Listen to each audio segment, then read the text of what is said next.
Saludos a todas y todos. Soy Yadira Córdoba, profesora jubilada de la Universidad Central de Venezuela y profesora invitada de la Universidad Bolivariana de Venezuela.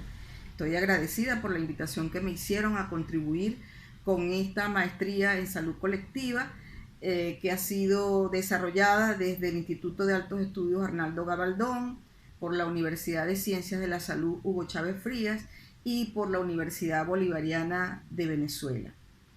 Esperamos poder contribuir de esta manera a lo que significa nutrir las conciencias en la lucha por el derecho a la salud, en la lucha por la vida plena, por la vida digna. Esta intervención el día de hoy la he denominado Buen Vivir, insurgiendo contra el neoliberalismo. Ella se corresponde con el tema 3, que abarca el enfoque de la salud colectiva en las políticas y sistemas de salud, critica las propuestas neoliberales, establece bases para la construcción de políticas y sistemas de salud que superen el capitalismo, al colonialismo, al patriarcado y la medicalización de la vida, y trata sobre la participación y poder popular en salud, profundización de los conceptos de integralidad y promoción emancipadora de la salud. El objetivo, asumir el carácter integral de las políticas de salud para la construcción colectiva de propuestas dirigidas al cuidado integral de la salud en la población, hacia el buen vivir. Partimos de la pregunta, ¿cómo incorporamos a la salud colectiva en una praxis real, concreta, venezolana? Desde que iniciaron la maestría por diferentes ángulos, ustedes han venido trabajando con la conceptualización de salud colectiva. Esa conceptualización, como bien les han señalado, abarca objeto, método y praxis, es decir, se refiere a lo ontológico del ser de la salud colectiva, se refiere a los modos de conocer, que es el episteme, se refiere al método, y se refiere a lo fundamental, que son los impactos en la praxis, que es lo praxiológico. Con relación al objeto, recordarán que redefine la salud-enfermedad y lo coloca como un objeto de naturaleza compleja,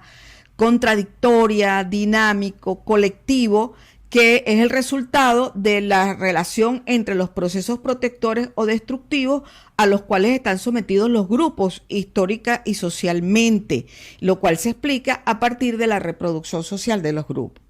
Con relación al método, les han señalado que esta conceptualización de la salud colectiva ha venido creando y seleccionando categorías que le permitan comprender y explicar la salud-enfermedad en lo colectivo desde la totalidad y desde el movimiento. Comprender que no se trata de un estado, sino de un proceso y por lo tanto las categorías clásicas no permiten dar cuenta de ese proceso y han visto cómo la categoría persona se transforma en clase social o grupo social, cómo la categoría lugar se transforma en espacio sociohistórico o geohistórico y cómo la categoría del tiempo se transforma, además de lo cronológico, en el tiempo histórico o en el modo de producción. Con relación a la praxis, que es el eje ético alrededor del cual se articula directamente lo que significa la salud colectiva, bueno, no es más que un compromiso con la emancipación de los pueblos y el derecho a la salud y la vida. Es desde allí, desde donde nace esa propuesta. Han trabajado también con lo que significa la subsunción, porque es a partir de la subsunción como podemos explicar el proceso de determinación histórico-social. Es como en cada uno de los niveles de la vida, en lo físico, lo químico, lo biológico, lo psicológico y lo social, cómo se ordena, cómo se articula, se integran todos esos planos en un solo grupo o en un solo sujeto que tiene una vida que está sometida a la dinámica histórico-social que atraviesa y se expresa en cada uno de los mismos. Es decir, cuando nosotros estamos viendo una célula, cuando estamos viendo un proceso orgánico o sistémico en un individuo o cuando estamos viendo un perfil epidemiológico en un grupo social, lo que estamos viendo no es solo lo biológico, estamos viendo microprocesos y macroprocesos que se entretejen y dan lugar a lo que es visible a nuestros ojos, a lo que es perceptible, pero que sabemos que hay elementos esenciales que solo a partir de la abstracción y a partir de la investigación profunda podemos determinar cuál es el conjunto de relaciones esenciales que dan lugar a lo que nosotros estamos percibiendo, a lo que se manifiesta de manera aparente, pero que tiene una explicación en la profundidad y que tiene una explicación en la historicidad de los procesos por los cuales atraviesan los grupos sociales. Esa historicidad que hemos visto de la salud-enfermedad tiene un fundamento ético epistemológico que lo hemos señalado, que se expresa en lo político-ideológico, se expresa en lo teórico-metodológico y por supuesto se concreta, se manifiesta en la serie de atributos que podemos percibir en cuanto a la producción y distribución de la salud-enfermedad y su práctica. Esta práctica que nos permite responder a los perfiles epidemiológicos, que nos permite responder al conjunto de patologías, al conjunto de procesos vitales a los cuales están sometidos los grupos o las clases sociales, se refiere a las prácticas en la creación de pensamientos, conocimientos y saberes, a las prácticas en cuanto a la formación de talento formal y tradicional y a las prácticas en la producción y gestión de servicios institucionales y en las prácticas populares de salud. En ese conjunto de procesos que forman lo que nosotros conocemos como el campo de la salud, se está manifestando permanentemente lo que hemos señalado, la concepción que tenemos de salud-enfermedad en cuanto a su objeto, los métodos de abordaje que se van manifestando con las diferentes categorías y modos de investigar y de construir y de abordar y la manera como establecemos las relaciones esenciales entre los sujetos que conforman el campo de la salud. La conceptualización de la salud colectiva que han venido viendo se vale de un conjunto de categorías y otras categorías que van insurgiendo en el proceso de debate y de construcción de nuevas prácticas, pero de las cuales tenemos como categorías centrales la determinación social de la salud, la reproducción social y el metabolismo sociedad-naturaleza. Si nosotros, cuando estamos hablando de los perfiles epidemiológicos que presentan los grupos, es lo que les señalaba anteriormente. Nosotros lo que estamos viendo es el plano apariencial de un proceso que es muy complejo, que es muy dinámico y que está sometido a toda la diversidad y dinámica histórico-social en la cual viven y se desenvuelven los grupos sociales. Si lo que nosotros encontramos en los perfiles de salud-enfermedad de una población campesina es distinto a lo que encontramos en los perfiles de salud-enfermedad en una población urbana, y cuando vamos a las poblaciones urbanas es muy diferente de aquellos que forman parte del proceso social del trabajo de una manera con relación a otros grupos que forman parte de ese proceso social de otra manera. Quienes están sometidos a mayor explotación, quienes forman parte de las capas intermedias de la sociedad y quienes forman parte de las clases dominantes en esa sociedad. Eso me está hablando de que aún teniendo todos los mismos órganos y las mismas células, nuestros procesos internos desencadenan otros perfiles, desencadenan diferenciaciones sociales que tienen que ver justamente con el lugar en el cual estamos ubicados dentro de una sociedad, dentro de una población o dentro de una comunidad. A eso se refiere la determinación social. No es externa a los sujetos y las sujetos. Forma parte de la vida, está contenida en cada una de nuestras células, aun cuando pareciera que lo social es ajeno a la vida biológica. La vida biológica contiene directamente el impacto de los procesos sociales históricos a los cuales estamos sometidos. Lo mismo que la vida psicológica, la vida de relacionamiento de la cual formamos parte, expresa justamente las dinámicas, las contradicciones que están presentes en una sociedad. Y esas dinámicas y contradicciones que están presentes en una sociedad forman parte de los procesos que conocemos como reproducción social, que es la otra gran categoría. O sea, cómo se organiza el trabajo, que lo entendemos físicamente, el proceso de relación entre los individuos y la naturaleza para lograr su transformación en función de producir los bienes necesarios para la vida. Ese proceso se va complejizando, ¿verdad? Porque se va haciendo colectivo, va generando relaciones en ese proceso de transformación de la naturaleza. Esas relaciones van generando ideas, las ideas van conformando ideologías, las ideologías van conformando estructuras jurídicas, estructuras políticas, y ese proceso en su conjunto lo conocemos como la reproducción social. Ya deja de ser solamente el proceso técnico del trabajo, pasa a ser el proceso social del trabajo, y en su complejización se va transformando en lo que se llama la reproducción social. La reproducción social es lo que permite que los grupos se mantengan históricamente en una sociedad, en un espacio determinado, independientemente de lo que se conoce como el ciclo vital, biológico. O sea, las generaciones van pasando, pero los grupos sociales, como grupos sociales, las sociedades, los países, los pueblos, tienen estructuras de reproducción social que le permiten su permanencia histórica. Esa permanencia histórica hace que nosotros podamos reconocer las ideologías, las estructuras de Estado, la cultura, las expresiones culturales, los modos de relacionamiento con la naturaleza, los modos de relacionamiento entre los seres humanos y los modos de relacionamiento con el poder. En conjunto forman lo que conocemos como la reproducción social, una gran categoría que requiere ser estudiada en profundidad para que podamos alcanzar a tener dominio sobre sus diferentes expresiones y componentes. Y la otra gran categoría es el metabolismo sociedad-naturaleza. Justamente cómo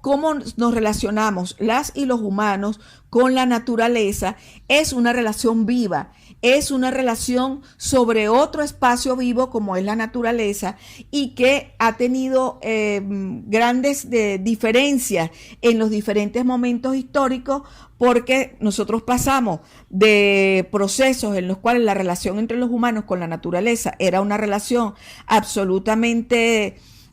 balanceada, una relación en equilibrio, puesto que los grupos eran nómadas y se iban moviendo en la medida que se iban agotando los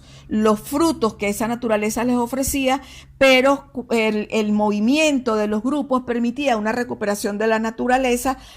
y permitía también la reproducción de los grupos nómadas que iban moviéndose. En la medida que se va complejizando la relación humana, las relaciones políticas, aparecen los procesos de conquista, eso va generando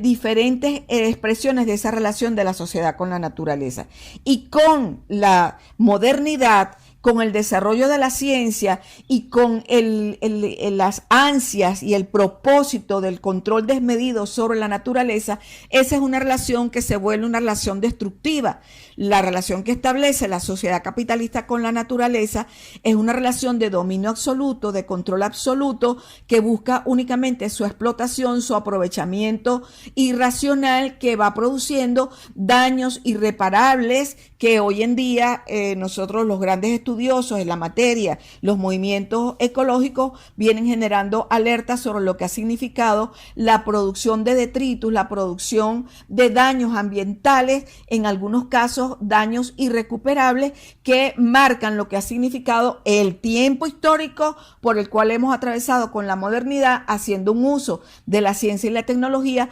no para la protección de la vida en general, sino para el aprovechamiento material y económico en manos de grupos que se han convertido en los grupos dominantes y países dominantes en el mundo. Ese metabolismo, sociedad-naturaleza, la reproducción social y la determinación social de la salud son procesos que están en nuestras sociedades sometidos a las contradicciones del capitalismo, cuya contradicción principal es la contradicción capital-trabajo. Es decir, es el interés por la acumulación de capital enfrentado al trabajo vivo, que no es más que el trabajo que somos capaces de realizar las las personas en función de producir los bienes que necesitamos para cubrir nuestras necesidades, pero que en el marco del capitalismo esa producción de bienes no va a las necesidades, sino que va directamente a lo que significa poder avanzar en cada vez mayores niveles de acumulación y de destrucción de la naturaleza y de la vida en general. En síntesis, podemos decir que la conceptualización de salud colectiva ha representado un salto cualitativo de la corriente del pensamiento crítico de la salud frente al concepto de salud pública tradicional, que asume la salud-enfermedad como un objeto complejo con determinación sociohistórica, que metodológicamente trabaja con categorías y desarrolla operaciones para comprender y develar la esencia de los procesos y contribuye a darle sentido a la acción participativa y transformadora de la vida colectiva frente a un modelo civilizatorio, consumista, contaminante y derrochador para avanzar en el proyecto de liberación humana. Recupera la noción y práctica del cuidado basado en la relación amorosa, mutua y solidaria frente a la práctica de la atención unidireccional y verticalizada. Y esto es muy importante en lo que significa la construcción de nuevas relaciones a partir de la concepción de salud colectiva. Habiendo sintetizado lo que ha sido la aproximación a la concepción de salud colectiva, entonces nos planteamos cuáles deben ser los elementos constitutivos de una nueva práctica en salud que tenga como centro la vida y que pueda incidir en las políticas de salud. Estamos convencidas y convencidos que es la propuesta del buen vivir la que nos proporciona las claves para construir una vida plena en el cual la salud colectiva se convierta en un instrumento fundamental de transformación de la política pública y de la vida cotidiana. Para ello les traje entonces un fragmento del discurso de David Choquehuanca, el vicepresidente del Estado Plurinacional de Bolivia, como parte de su discurso de toma de posesión ahora hace una semana. Nos dice David Choquehuanca: los pueblos de las culturas milenarias, de la cultura de la vida, mantenemos nuestros orígenes desde el amanecer de los tiempos remotos. Los hijos hemos heredado una cultura milenaria que comprende que todo está interrelacionado, que nada está dividido y que nada está fuera. Por eso nos dicen que todos vayamos juntos, que nadie se quede atrás, que todos tengan todo y a nadie le falte nada. Y el bienestar de todos es bienestar de uno mismo, que ayudar es motivo de crecer y ser feliz, que renunciar en beneficio del otro nos hace sentir fortalecidos, que unirnos y reconocernos en el todo es el camino del ayer, hoy, mañana y siempre, de donde nunca nos hemos alejado. Es un fragmento que nos dice todo para nosotros poder avanzar. Algunos referentes históricos para ubicarnos de dónde viene el buen vivir, el vivir bien, la vida plena, el vivir viviendo. Bueno, viene de los pueblos originarios andino y amazónico, muy especialmente de Ecuador y Bolivia, como expresión ante el saqueo, la devastación de sus territorios y culturas, mediante lo que ha significado la deforestación, la contaminación, el extractivismo, el agotamiento de las fuentes de agua y fuentes energéticas. Tenemos que encontrar este planteamiento con las prácticas de vida y lucha de los pueblos afrodescendientes, que son también culturas de la vida, culturas del amor, culturas de lo colectivo. Estas propuestas aparecen como un claro rechazo a las políticas neoliberales. Es una filosofía de vida existente en los pueblos de la Vía Yala como resistencia ante la colonización, y lo podemos encontrar quizás con otros nombres, con otras expresiones, en el movimiento zapatista en Centroamérica, en los mapuches de Chile, en Suramérica, en la lucha de los pueblos caribeños, como en el caso nuestro, o en las primeras naciones en Norteamérica.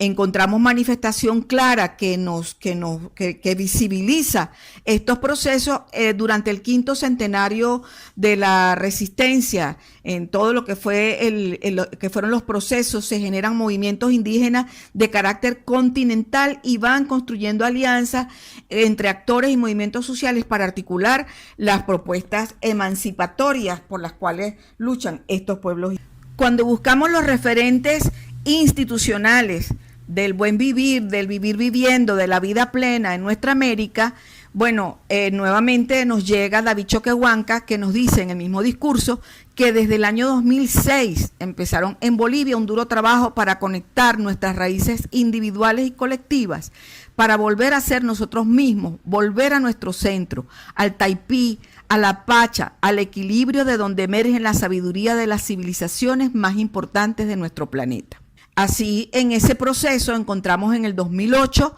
que Ecuador incorpora en su constitución todo el planteamiento del vivir bien. Bolivia en el 2009 incorpora el buen vivir. En Ecuador se crea, se desarrolla, se formula el Plan Nacional para el Buen Vivir del 2009 al 2013. En el 2010 hay un hecho muy importante que es el discurso de Evo Morales en la Conferencia Mundial de los Pueblos sobre el Cambio Climático y los Derechos de la Madre Tierra. Y ahí nos plantea que el buen vivir como el paradigma para enfrentar el cambio climático. En el 2011, nuestro presidente Hugo Chávez incorpora los conceptos de vida plena y vivir viviendo. Y en el 2014, el Plan Nacional de Salud de Venezuela integra el concepto de buen vivir. Al revisar la conceptualización que está detrás de las propuestas de vivir bien, de buen vivir, de vida plena, encontramos que en Aymara, es decir, Bolivia, el término es suma camaña, que hace referencia al vivir bien, ni mejor ni peor que el de al lado, vivir bien, vida plena. Luego encontramos el suma casay, que es quechua de Ecuador, hace énfasis en el buen convivir, en lo comunitario, una sociedad buena para todos en suficiente armonía. Ambas corresponden a un proyecto político, cultural, civilizatorio de las naciones y pueblos indígenas originarios. Es alternativo al capitalismo, a la modernidad y al desarrollismo. Nosotros incorporamos de los pueblos africanos el término Ubuntu, que lo habrán visto quienes trabajan con software libre, que es una ética o filosofía sudafricana enfocada en la lealtad con las personas y en la manera de relacionarse.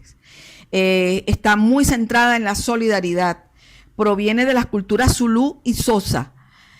Significa una persona es una persona a causa de los demás, es decir, solo nos realizamos a partir del otro. Eso es muy importante en términos de lo que significa construir colectivamente. Lo que encontramos como elemento común tanto en nuestros pueblos originarios indígenas y los pueblos originarios africanos es que parten de una cosmovisión del equilibrio del todo, de la armonía, y que el equilibrio de uno y del todo con los ciclos de la madre tierra, del cosmos, de la vida, de la historia, que es saber relacionarse o convivir con todas las formas de existencia. Todo está interrelacionado.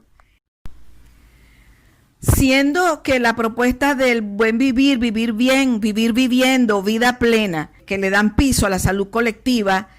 varios investigadores y pensadores nuestroamericanos, se han tomado la tarea de analizarla y hacer sus propias reflexiones. Aquí traje la de Ana Esther Ceseña, una investigadora del campo geopolítico y del terreno del terreno decolonial, que nos dice: compartir supone la capacidad de descolonizar su opuesto. Es por ello que se considera que el vivir bien se trata de una verdadera encrucijada civilizatoria que llama a una subversión del pensamiento, de las prácticas sociales, de la subjetividad, de las instituciones, de las percepciones y de los saberes. Desajenación, desfechitización y descolonización. Dislocación epistemológica y refundación social. Esto surge como el reto del nuevo milenio. Fíjense ustedes el alcance que le da Ana Esther Ceseña a esta propuesta del vivir bien, el buen vivir, el vivir viviendo y la vida plena. Es una propuesta que tiene la capacidad para desmontar, deconstruir, desestabilizar, digamos, el edificio de pensamiento y de códigos de relacionamiento en las ideas y en el modo de hacer en el cual nos enmarcó y nos amarró la modernidad. De la modernidad aprendimos y avanzamos con mucho conocimiento sobre los fenómenos, sobre las leyes de la naturaleza, sobre la física, sobre la química, pero poco conocemos de esa integralidad de la cosmovisión, de esa noción del todo, del equilibrio. Poco conocemos de lo que significa realmente la vida en armonía y el reconocimiento de la vida de los otros y de otras formas de vida que contiene la naturaleza y que contiene el universo. Y fíjense ustedes que en la Constitución actual del Estado Plurinacional de Bolivia, los 13 principios del vivir bien están allí contenidos. Y esos principios, según el pueblo aymara, son suma mancaña, saber comer; suma umaña, saber beber; suma tocoña, saber danzar; suma iquiña, saber dormir; suma irnacaña, saber trabajar; suma lupiña, saber meditar; suma amuyaña, saber pensar; suma mañana munayaciña, saber amar y ser amado; suma istaña, saber escuchar. Recuerden cuando les decía cómo en el concepto de salud colectiva, el cuidado, el cuidarse y el cuidar a los demás está basado en el amor. No es solo una racionalidad instrumental la que cambia, sino que ponemos el amor como un eje fundamental alrededor del cual articular todas nuestras prácticas. Evo Morales incorpora y dice que hay que saber escuchar, saber compartir, saber vivir y saber soñar como preceptos que conducirán al país hacia el buen vivir, el vivir bien. Entonces, sobre esto que nos planteaba Evo Morales, David Choquehuanca conceptualiza y nos dice: saber escuchar es asumir la inviabilidad del orden social que privilegia el capital como eje del campo político. Es apropiar la vida como el motor de las relaciones sociales, legitimando las cosmovisiones y prácticas que la sustentan. Saber compartir es saber distribuir la riqueza de manera equilibrada entre todos y todas. Es dejar de competir para ser complementarios. Es saber que todos somos hermanos y tenemos una sola madre, que es la naturaleza, que es la Pachamama, que es esta tierra. También nos dice Choquehuanca que saber vivir en armonía y complementariedad es interacción entre personas, entre conocimientos, prácticas, lógicas, racionalidades y principios de vida culturalmente diferentes. Es visibilizar e incluir la voz de los que son excluidos. Y nos dice algo muy hermoso sobre el saber soñar, nos dice, es cómo defender nuestra identidad, cómo complementarnos de manera equilibrada para que el más abandonado tenga la posibilidad de compartir la educación, la salud, la convivencia natural y comunal. Es decir, volvemos a encontrar aquí que el elemento que articula, que amarra, que cohesiona todo este planteamiento es el amor individual y colectivo, el amor por lo humano y por la naturaleza, es el amor por la vida. Siguiendo con la conceptualización, David Cortés, en su libro La construcción social del buen vivir en Ecuador, nos dice que el Suma Casai es un ejercicio político que transforma el discurso del mestizaje, desde el cual se habían diseñado e implementado proyectos de modernización en por lo menos 4 campos estrechamente vinculados. Y ahí les resaltamos en negritas los 4 campos que los hemos mencionado antes, como las contradicciones en la relación entre la reproducción del capital y la naturaleza, las relaciones sociedad-naturaleza. Esas 4 campos son la producción de subjetividades desde una concepción de ciudadanía de corte liberal, las relaciones de género estructuradas desde las concepciones patriarcales, la objetivación de la naturaleza para fines de la producción y una comprensión y ejercicio políticos de carácter monocultural, es decir, que niega, invisibiliza, silencia a todas las otras culturas que no forman parte de la cultura dominante. En sentido propositivo, Isabel Rauber entonces nos dice que el buen vivir es una lógica que busca articular y construir protagonismo y conciencia colectivos como sustrato del poder popular, basado en la solidaridad y el encuentro, en el reconocimiento y la aceptación de las diferencias sin pretender su eliminación, entendiéndolas como factores enriquecedores. Va en la búsqueda de espacios donde la diversidad sea cada vez más naturalmente incorporada propiciando el trabajo interarticulado, intercultural de lo diverso. Podemos entonces decir que esta relación entre buen vivir, vivir viviendo, vida plena, da cuenta de lo esencial de la propuesta indígena de buen vivir, vivir bien y de la cultura afroamericana. Es una filosofía que busca la armonía y el equilibrio en todos los aspectos de la vida humana y natural. Cuestiona la construcción occidental de la modernidad industrial y productivista representada en la idea del progreso y el desarrollismo como único modelo a seguir. E interpela el pensamiento positivista occidental, que como ustedes saben, la visión tradicional de la salud está justamente sustentada en la filosofía positivista, que limita la comprensión del contenido colonizador y paradigmático que significa la modernidad. Entonces, ¿cuál es el fundamento ético después que hemos conversado todos estos elementos? El fundamento ético del buen vivir, de la vida plena, del vivir bien, del vivir viviendo y del Ubuntu que nos viene de los afrodescendientes. Bueno, es lo central que ocupa la vida plena en convivencia contra la mercantilización, el comunitarismo y la solidaridad, el planteamiento de las relaciones armónicas con la naturaleza, entender que esta también está conformada por seres vivos. El énfasis por el cuidado de las acciones humanas por sus efectos en los distintos planos de la existencia. En la integralidad de los territorios. En la plurinacionalidad en esos territorios y en la interculturalidad que forma parte de la convivencia, del respeto y de las relaciones armónicas entre todas las naciones y todos los grupos sociales. En la perspectiva que el buen vivir tiene como base una cosmogonía de nuestros pueblos ancestrales, Adriana Rodríguez nos dice que es un saber espiritual, emocional, científico y tecnológico que subyace en la mirada del buen vivir. También nos dice que el ser humano es considerado parte de un todo multidimensional, que es naturaleza, que es cosmos y es universo al mismo tiempo. La vida se ubica en el centro y se asume en su carácter de sacralidad que se expresa en el pachamamismo. Es decir, la vida es sagrada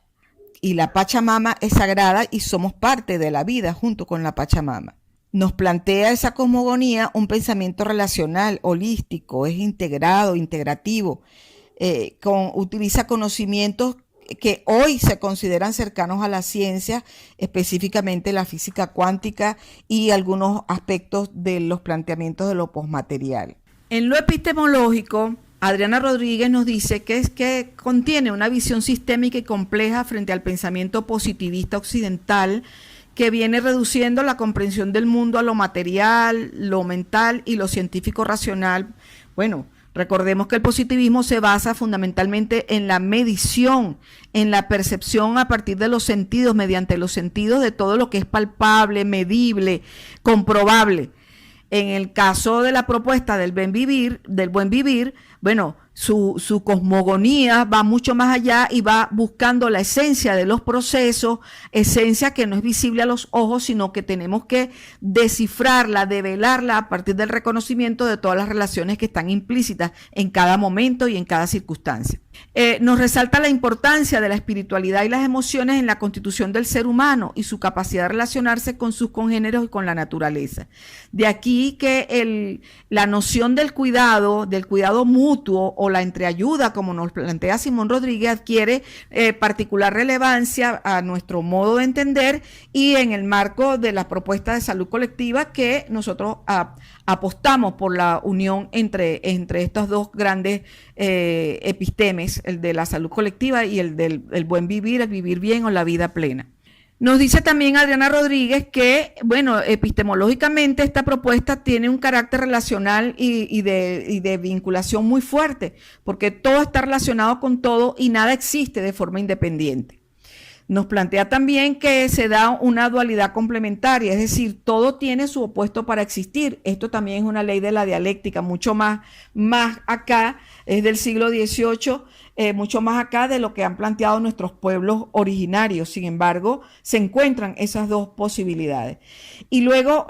una tercera opción que lo conocemos en las teorías de la complejidad como el tercero incluido, que nos plantea la facilidad, la posibilidad de la mediación, del encuentro, que nos permite comprender y trabajar con la incertidumbre e incluso reconocer la contradicción y poder superar las contradicciones, que facilita los consensos, que nos ayuda a la búsqueda del equilibrio, que nos permite incluir al otro y nos permite la consecución de la unidad en la diversidad, que como ustedes saben es una ley de la dialéctica, como mencionaba antes. También en lo epistemológico, hay que resaltar que el espacio, el tiempo, la naturaleza y el ser humano son parte de un todo y no son el centro de la vida, a diferencia de la visión antropocéntrica que hemos construido en la modernidad. Se trabaja con la noción del aquí y del ahora